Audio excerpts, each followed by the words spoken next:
ግደሉ እያላዘዘ እንበል። በቃ ክርስትናን ተውና የእናንተ ሃይማኖት መግደል ይፈቅዳሉ። እሺ የኛ ፈቀደ እንበል፣ ግድ የለም እሺ እንበል። አንተ እንደምትለው ብለህ አንዴ ልቀበልልህ ብለህ አታልፍም። እንደሆነ አምነህ ነው የምታልፈው። አንዴ ላስነብብህ እንደው ቃል በቃል መይዛ አንብበው እስኪ። አማሌቃውያን የማያምኑትን እግዚአብሔር የማያምኑትን ግደላቸው ይላል። ኦሪት ነው ይሄ፣ በኦሪት የተጻፈ ህግ ነው። የሰራዊት ጌታ እግዚአብሔር እንዲህ ይላል። ምን ይላል? አሁንም ሄደህ አማሌቅን ምታ፣ ያላቸውንም ሁሉ ፈጽመህ አጥፋ፣ አትማራቸውም። ወንዱንና ሴቱን፣ ብላቴናውንና ሕፃኑን፣ በሬውንና በጉን፣ ግመሉንና አህያውን ግደል ይላል። ሕፃናቶችን ግደሉ እያለ ያዛል እግዚአብሔር። እዚህ ብቻ አይደለም፣ ሌላም ላሳየህ። ሁለቱን ሽማግሌውንና ጎበዝን፣ ቆንጆይቱንና ሕፃናቶችን፣ ሴቶችን ፈጽማችሁ ግደሉ ይላል። ይህን ትእዛዝ ያዘዘው የዛሬው አምላክህ ኢየሱስ ክርስቶስ ነው ወይንስ ሌላ አምላክ ነው? የዛሬው አምላክ ትናንት የነበረው ዛሬም ያለው ነገም የሚኖረው አምላካችን እግዚአብሔር ነው። የማያምኑትን ለምድር እርግማን የሆኑትን አጥፋቸው ነው ያለው።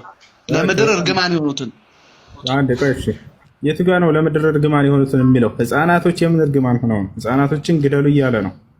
ሴቶችን ግደሉ እያለ ነው። ሽማግሌዎችን ግደሉ እያለ ነው። ለምን እግዚአብሔር ሴቶችን ይጠላል? ለምንድነው ሕፃናቶችን የሚጠላው? ግደሏቸው የሚለው ያው ሁለት ቦታ ያሳየው። ብዙ ቦታ ነው ሕፃናት አይወድም፣ ይገላል። ለሽ ለምን ሴቶችን እንደዛ? ኦኬ ኖርማሊ የገባሁት እኔ ልጠይቅ እንጂ አንተ ልጠይቀኝ አልነበረም። እኔ አሁን አዲስ ኪዳን ላይ ነው ያለሁት። አትግደል የሚል ህግ ያለኝ አሁን ወደ ኋላ ተመለስ። ቅድም እንደ ምሳሌ ያነሳህልኝ ክርስትና ነው እንዳትረሳ። እናንተ በእስልምና ያይሳሉ፣ ወካራማሉ፣ ይገላሉ፣ አሸባሪ፣ በእኛ ግን በክርስትና ብለህ አነጻጸርክልኝ አይደለ? ስለዚህ እኔም የገዛ መጽሐፍ ላይ ገብቼ ማነጻጸር ሐቅ አለኝ ማለት ነው።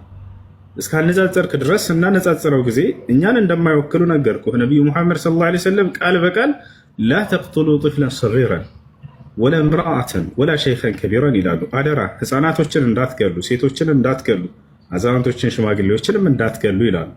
ነገር ግን በቁርአንና በሐዲስ ላይ እንድንዋጋ የታዘዝነው ባጭሩ ማለት ነው ወቃቲሉ ፊ ሰቢልላህ አለዚነ ዩቃቲሉነኩም፣ እነዚያ በሃይማኖታችሁ ምክንያት ወይም በአላህ መንገድ ላይ የሚዋጓችሁን ተዋጓችሁ ነው የሚለው። በል የሚዋጓችሁን ተዋጉ ነው የሚለው። ሊያጠቃህ የመጣ ቃል ካለ ከራስ መከላከል፣ ያ ነው ጂሃድ ብለው ማለት ገብቶሃል አይደለ? እዚህ ጋር ግን እነዚህ ህፃናቶችን ግደሏቸው ይላል። ነቢዩ ሙሐመድ ሰለላሁ ዐለይሂ ወሰለም ህፃናትን ግደሉ አላሉ። ቃል በቃል ላሳይህ እችላለሁ። ነቢዩ ሙሐመድ ሰለላሁ ዐለይሂ ወሰለም አደራ ህፃናትን እንዳትገሉ ይላሉ። አንተ አምላክ ግን ህፃናትን ግደሉ ይላል። ليش موت الأطفال? ህፃናቶችን ለምን ያስገድላል? شو ذنبهم يعني? አይን ያወጣ አይን ይውጣ፣ ያመነዘረ በድንጋይ ይወገር የሚል ህግ ነበራቸው እስራኤላውያን። ይሄ ስለ ህግ አይደለም፣ ትእዛዝ እኮ ነው። ይሄ ህግ አይደለም። ይሄ በህግ አትወሰረው። እግዚአብሔር ህፃናቶችን ግደሉ ይላል። ምን አድርገው ነው ህፃናቶች? ሙሉውን አንብበው እንጂ ወዳጅ። ምንድነው ቆርጣ አምጥተህ እዚህ